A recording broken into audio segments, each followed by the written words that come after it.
Erling Haaland is a machine, but now it's more than that. Because with his recent displays in the past couple of seasons, Haaland has leveled up from potential world-class talent to getting on the verge of these two. The GOAT category. Is Haaland really games away from becoming the GOAT of his generation? Better than Messi, or even better than his idol Ronaldo? This is the scary truth about Erling Haaland that no one is noticing. And to begin with, I've gotta go back. I'm talking 2019, when Erling's life as he knew it was about to change. That summer, Haaland was just a regular teenage kid, with dreams of making it to the top of the game. Truth is, he had a pretty decent start, because at the time, he was already playing for the Molde youth team. But the Haaland you know now wasn't what he used to be back then. Yeah, incredibly skinny, lose a few more pounds, and he'd look like me back in high school. Still, Haaland wasn't alone in his fight to make it to the top. He had his dad Alfie, who used to be a former pro, backing him up on his journey.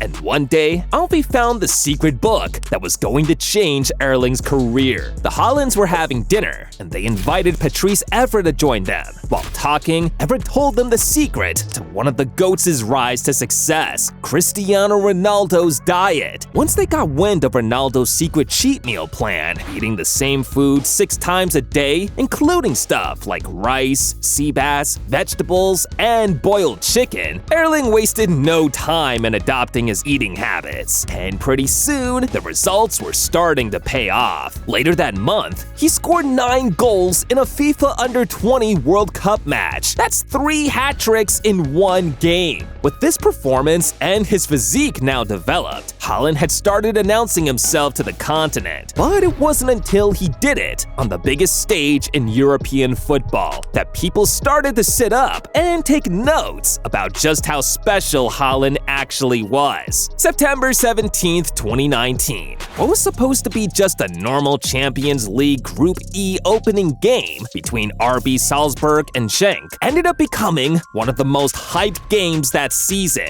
All because of you-know-who. A hat trick on his Champions League debut. Not even Messi and Ronaldo, in both their illustrious careers, had managed to do that. With this match ball, Haaland was taking the whole of Europe by storm. And he didn't stop there, too. He scored in 4 out of the remaining 5 group stage games, taking his Champions League goal tally at the end of his first group stage season to 8 goals in 5 games. And with Salzburg failing to make it out of the group stage, dropping into the Europa League, there was no way a talent like Erling Haaland was going to go down with them. And when the news came out that he was going to be on the move, it was almost as if the GOAT prophecy surrounding Haaland was about to be fulfilled. For all the world that winter, it looked like the stars had aligned for Haaland to move to Manchester United. The skill comps were coming out fast on YouTube on how he could possibly link up with his new teammates at United. And to make it even better, Haaland's Norwegian hero and former coach at Molde, Ole Gunnar, was coach of Manchester United. It should have been a done deal, and Haaland should have moved to United like Ronaldo did all those years back. But in the end, it never happened. And with United very much undecided about the transfer, another club who'd been watching Haaland progress decided they weren't going to wait any longer. Swooped in to get their man, and days later, Haaland was repping black and yellow. No, not Wiz Khalifa, I meant this black and yellow. He'd signed for Dortmund for a fee of $22 million. At first, missing out on a club like United seemed like a bad deal for Haaland, but behind the scenes, this was all planned to make sure he could develop without any added pressure. See, Dortmund had always been a team that gets the best out of young talent, and the plan must have been to ease Haaland into the action. That's why he started on the bench in his first game against Augsburg. But in case you haven't caught wind by now, the kid's built different. Yeah, he came on as a sub and scored a hat trick. What is it with this guy in match balls? Now repping Dortmund Dortmund, Haaland was playing in the Champions League knockout stage for the first time in his career against PSG in the round of 16. And in the first leg at Signal Iduna Park, Haaland stole the show by firing a rocket straight into Paris turf. I still can't get this goal out of my mind. The way the net sounded when Haaland struck this one was insane, for another reason too. Because minutes before Haaland scored this one, PSG had canceled out his opening goal thanks to an assist from this guy, Kylian Mbappe. The first time he and Haaland were going to go up against each other directly, and unknown to them, they were both going to define the next era of the GOAT debate. Back to Haaland now, and despite a pandemic-hit first season with Dortmund, he still managed to bag an incredible 44 goals and 10 assists in 40 appearances, enough to help him win this prestigious award, the Golden Boy Trophy for the best young player in the world. Haaland was fast on the rise, and his next season was pretty much the same thing.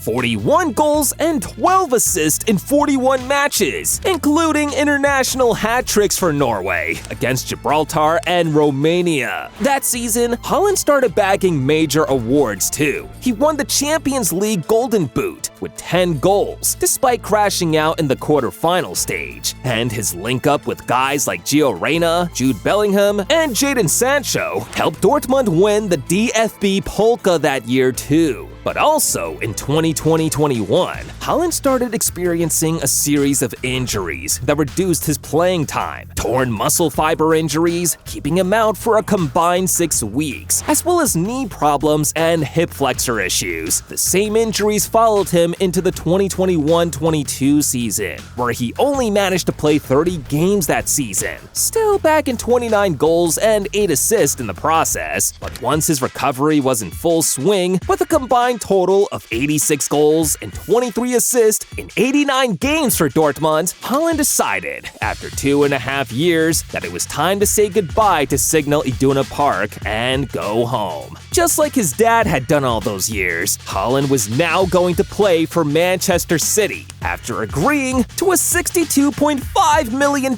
move to join them.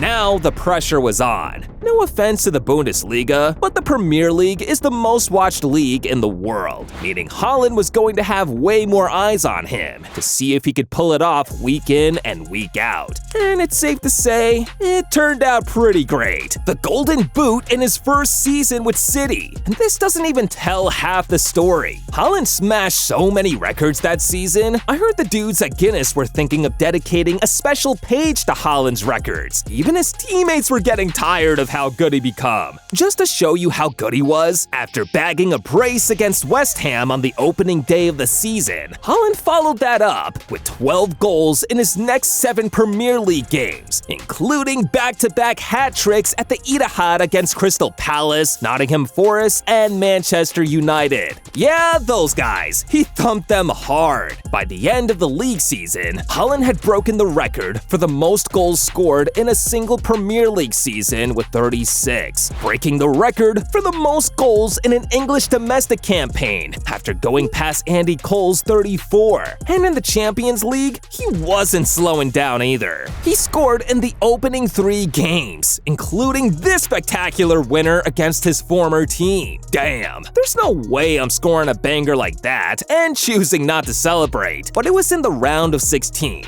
that he caught everyone's attention again. The first leg against RB Leipzig, where he did something that put him on the same table as Lionel freaking Messi. Players to score 5 goals in a Champions League game, playing for a top 5 leagues club, Haaland and Lionel Messi. End of list. Add that to scoring home and away against Bayern Munich in the quarterfinals, and he was instrumental to the City team that won both the Premier League and Champions League, as well as the FA Cup that season, meaning Haaland had won the treble in his first season at City. The awards followed next, another Champions League Golden Boot, the PFA Player of the Year award, and a big one, UEFA Player of the Year too. Unfortunately, despite despite his incredible achievements that year, it wasn't enough to win him the big one, the Ballon d'Or. But if he keeps up his current rate of nagging goals and maybe starts hitting them and helping his national team qualify for a major tournament, he'd be on the right path to sitting on the same table with the GOATs, and who knows, even surpassing that. But first, he'd have to do the one thing all GOATs have in common: hitting the subscribe button in the goal zone.